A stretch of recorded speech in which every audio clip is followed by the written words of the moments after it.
Hi. Before going to video, please subscribe to my channel for more interesting stuff. Story from r/no sleep. Episode 1. Posted by u/Naito Desu. My long-distance girlfriend wanted to video call me. Now I hear tapping on my window. Part 1. About a year ago, I joined a Japanese culture appreciation club in my college, as a person who had a love for the culture. I was assigned to show some traveling students the sights around the country, and that's how I met my girlfriend, Misaki.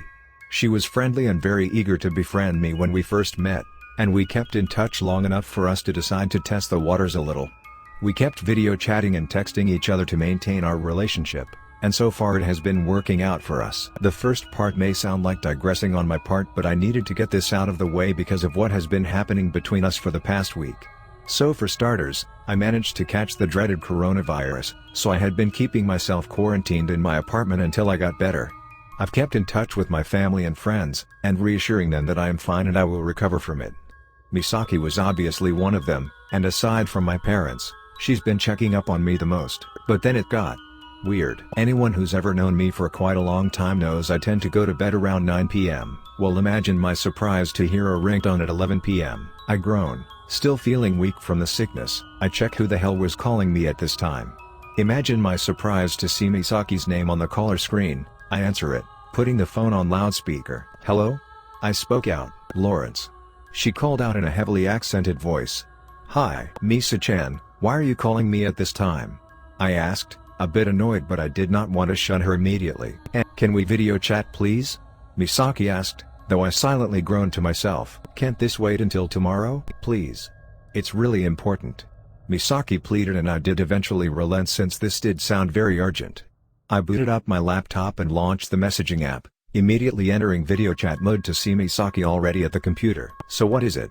I yawned as she seemed rather pensive about something. "I wanted to teach you to make an offuta." Offuta being those protective talismans hung around the house in Japan for protection of the household. It was really suspicious since I never even heard of a DIY offuta, which as far as I can recall, is about the equivalent of making holy water from a faucet. "Now?" I asked. I had to stay awake for this crap? Apologies for the bluntness. "Is this really urgent? Please.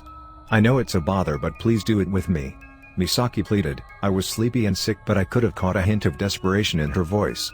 I sighed and nodded, being compliant and hoping this was something good. Misaki sighed in relief. "Okay. You won't regret this." She sighed in relief as she then took some materials and showed them to me. "You need brush, pen and Japanese paper." Misaki showed to me the tools I needed. "You still have art materials I mailed you?" "Yes." I groaned as I took them out from under my bed. "Okay, good. Now I want you to choose from any of these offuta and write their character down on your piece of paper," she instructed, though she seemed to be in a bit of a rush. It was only 11:30 p.m. so I wasn't sure what the hurry was. "If you're in a hurry we could." No. It's fine, just pick one," Misaki said, irritated, though she really wasn't in any place to be irritated since she woke me up for this. But I chose one and showed it to her. "Okay, good. Now copy the characters onto your paper." I did as told, though my penmanship wasn't exactly the best since I was an amateur at drawing characters, not to mention very sleepy and very sick. I replicated it as best as I could and then showed it to her. She nodded at that, audibly panting as I showed it to her. She still looked like she was in a hurry, but as if someone's life depended on it. "Okay, now do you have any holy items with you?" Misaki asked. "I have some holy water and salt, I think." I yawned. It was 11:45. "Oh, okay. Sprinkle them onto your paper and say a short prayer." "Are you sure? It's not Japanese." "Just do it please," Misaki begged me again as I relented yet again, taking the water and the salt from the altar and then sprinkling them over my crudely made offuta, muttering a Hail Mary and a Glory Be. Not that I really believed in those, but those were the only prayers I knew. I wasn't sure what all this was for anyway, but if it made her happy, then I could keep this up a bit longer. "Okay, I'm done. Hang it on your window," Misaki instructed as I did just that, hanging the offuta on the curtains and then returning to my laptop. It was 11:55 by the time we finished. Misaki sighed as she looked at the clock behind her. She seemed rather exhausted by this herself, despite having to bother me for it. "Are you okay, Misaki?" I asked, though Misaki broke into soft sobs the moment I asked that. "I'm sorry about this. I'm just trying to save your life." Misaki broke down, though I still failed to understand what she meant. "There wasn't much time to explain to you, but please survive." Video freezes and gets cut off. I look at the clock, 12 a.m. I assume it was just an internet failure since you never could trust these companies anyway. I close my laptop and immediately go to bed. Though as soon as I close my eyes, I can hear a soft tapping on my window. I ignored it for a short period of time, but the incessant tapping kept me from fully falling asleep despite my condition. I sat up from the bed, unable to sleep with that tapping on my window. I glanced at my poorly made offuta, to see that the bottom portion of the paper was slowly turning black. And from the tiniest gap in the curtains, I could see wide bloodshot eyes staring right into my room. Part 2. My long-distance girlfriend wanted to video call me, and I think I may have to accept my death. So update, I'm completely fine but just shaken from the entire thing, and still a bit sick. As soon as I saw those eyes staring into my room, I immediately couldn't sleep knowing whatever thing was out there trying to get in. I sat staring at the window, the maddening tapping still ongoing as I tried to make sense of what was happening. Not that I had much chance to contemplate that when I heard a knock on my door, the same monotonous rhythm as the tapping on my window. Something clearly was pulling all the stops to try and get to me.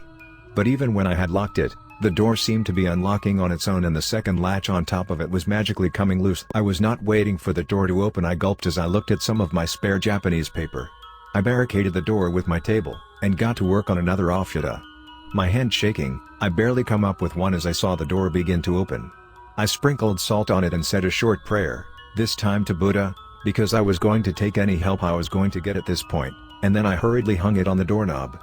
Just in time since I saw a few gray fingers creep in past the small gap in the door. I was not sure it was doing anything, but the fact that I heard an unearthly screech from the other side and heard the knocking transform into hard pounding on the door meant that I probably either successfully protected myself or did something to piss it off, maybe both. I stayed in dead center as the cacophony of thuds and taps kept my heart pounding. For the first time I had no idea what to do. I thought of contacting Misaki again but my laptop refused to connect. I jumped into bed and under the covers and cowered, enduring the noises. I peeked out to see my offuta about halfway into becoming completely black. I looked at the clock, it was only 2 a.m., I had 4 hours until sunrise. I had to survive this. But hearing this while incredibly tired and sick was maddening. I wasn't sure if the thing was intentionally doing this, but every now and then, it would go quiet. And when I would start to doze off, the pounding would continue and I'd get rudely awakened. I looked at my offuta, which was almost completely consumed in blackness. It was 5 a.m., and I saw the orange in the horizon. The things outside screeched loudly as the nightmare was almost over. The offuta had been used up and the monsters had free reign of entering, not that it mattered however as dawn arrived. And whatever preyed on me had left me alone. Sleep deprived and exhausted, I collapsed onto my bed, sleeping for nearly the entire morning until I was rudely awakened by a ringtone. I growl as I get off the bed, to see that it was Misaki calling me. I quickly answer it. Lawrence. Are you okay? Misaki called as I sighed and replied. Yes I am. And you need to explain what the hell just happened. Yes. Sorry, video chat with me. I'll say everything. Misaki replied, knowing she had a lot to tell me. I boot up my laptop and though I'm still sick and sleepy, I listened as intently as I could to her story. After about an hour or so of explaining, I think I got the gist of what was happening. Misaki's family suffers from a curse that their daughters will never find a husband. It was an old family tale of a father who murdered his daughter named Ayaka for attempting to elope with a lover he did not approve of.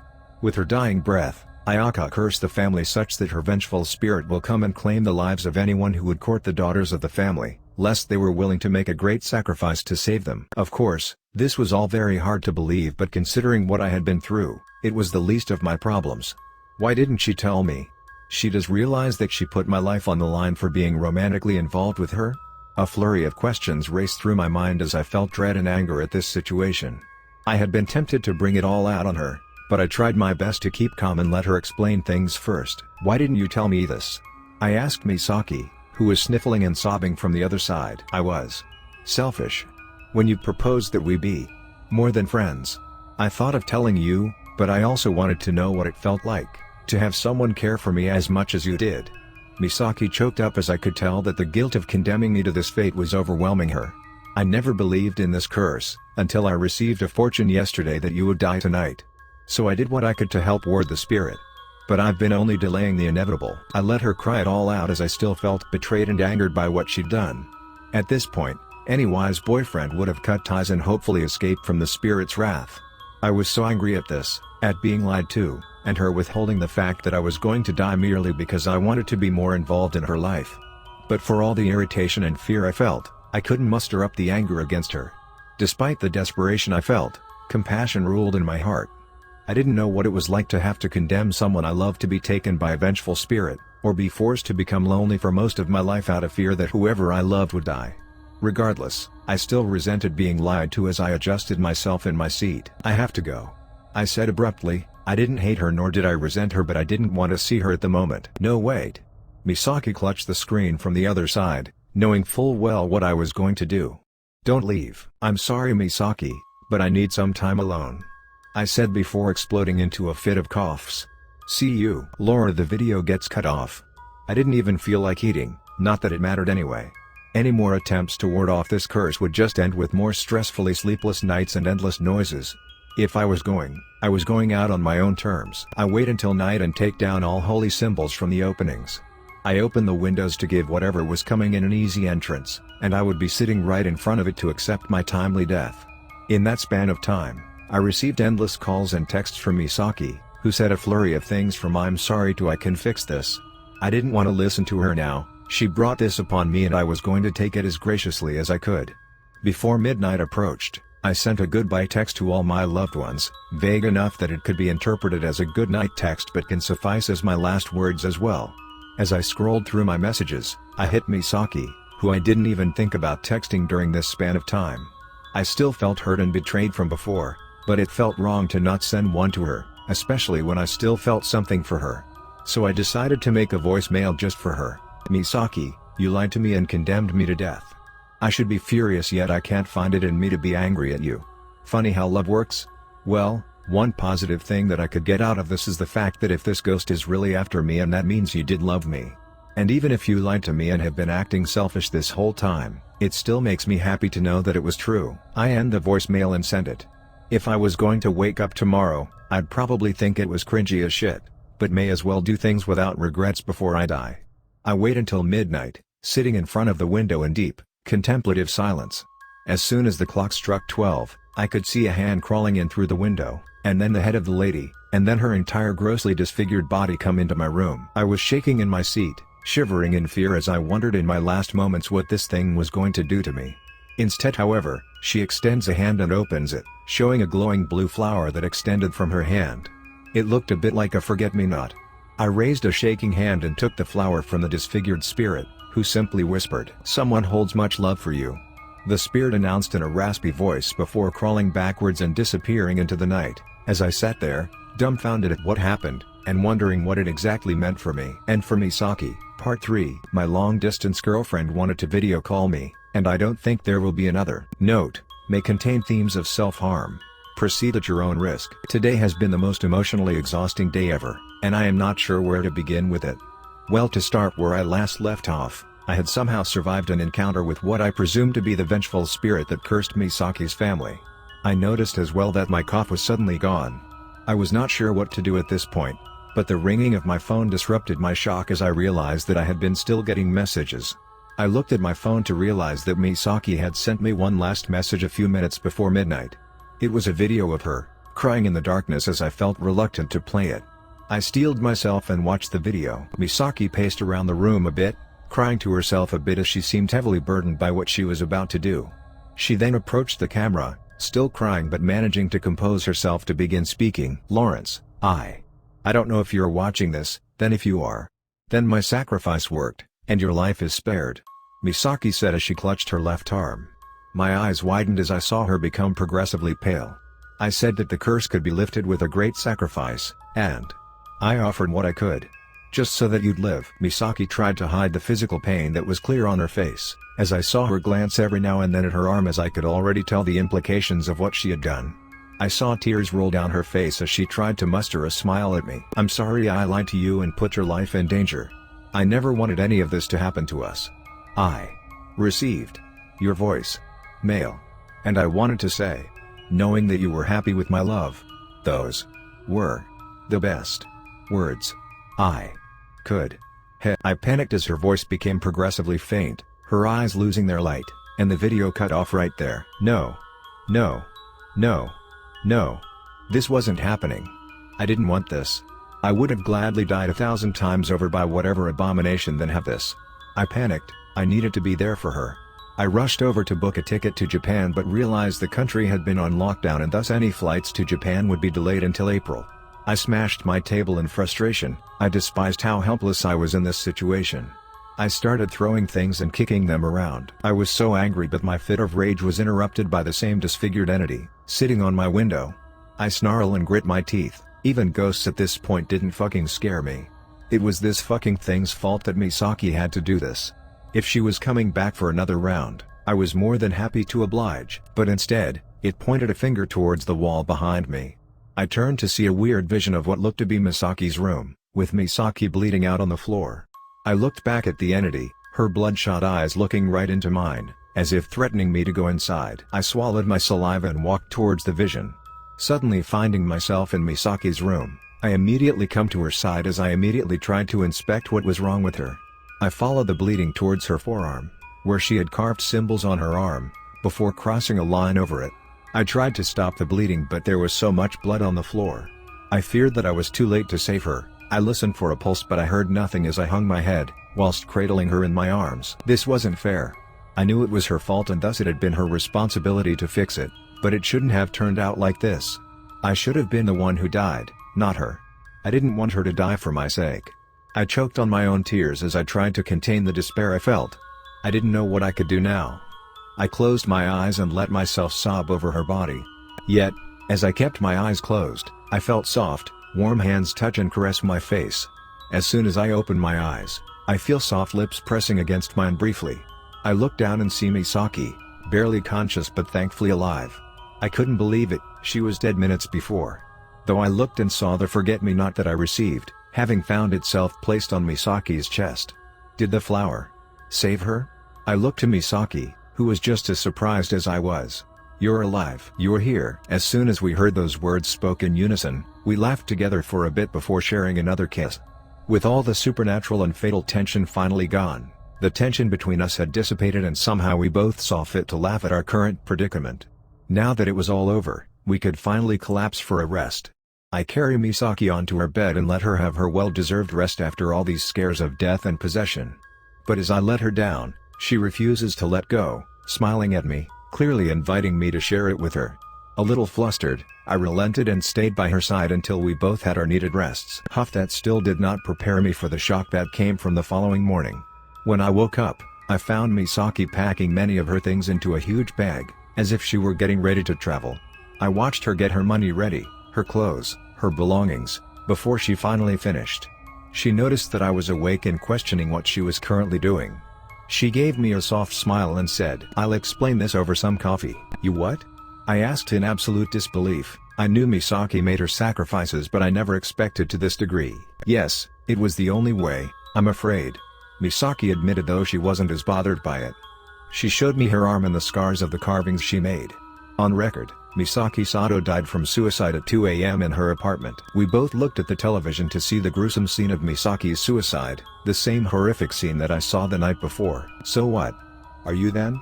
I wondered, touching her to see if she was intangible like some sort of ghost. "I'm still human, don't worry." Misaki giggled at my attempts to identify her. "But I am essentially nameless now.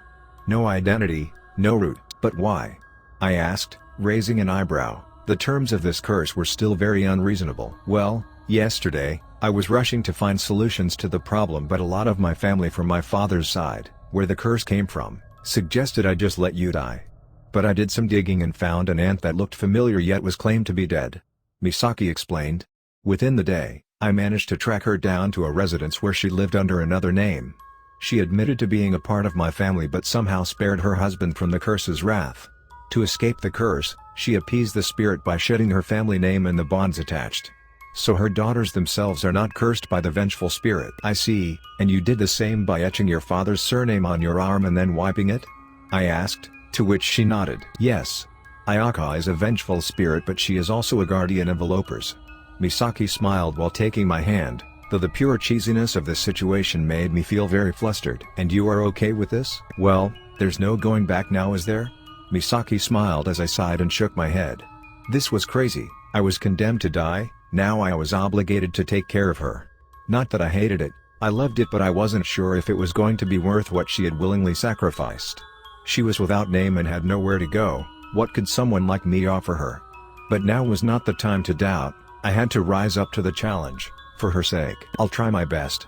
I nodded my head, to which Misaki excitedly clapped and gave me a hug, to which I returned affectionately. We both left the coffee shop to suddenly find ourselves back in my apartment, likely courtesy of the spirit. Misaki excitedly went into my bedroom and began unpacking, but things were not that simple, since she still needed to get a visa as well as other important documents if she wanted to live life here with me.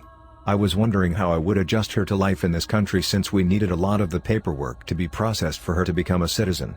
But on my desk, I found an envelope filled with documents of Misaki's name and her new documents that certify her as a citizen of the Philippines. I sighed in relief as I came to Misaki, who had been excitedly setting up for our no longer distant relationship. I helped her set up her furniture and clothing, and right after, brought her out to dinner for our first date in the longest time. From the jolly look on her face, you would probably never even guess what she had lost. But I don't question it, and so as long as she's happy, so am I. We both went home tired, and flopped into bed together. I looked back at my desk, where the envelopes were still placed. I immediately noticed something else placed on my desk that was not there before. A beautiful vase filled with forget-me-not flowers. Thanks for watching. Please do like, share, comment and subscribe for more videos.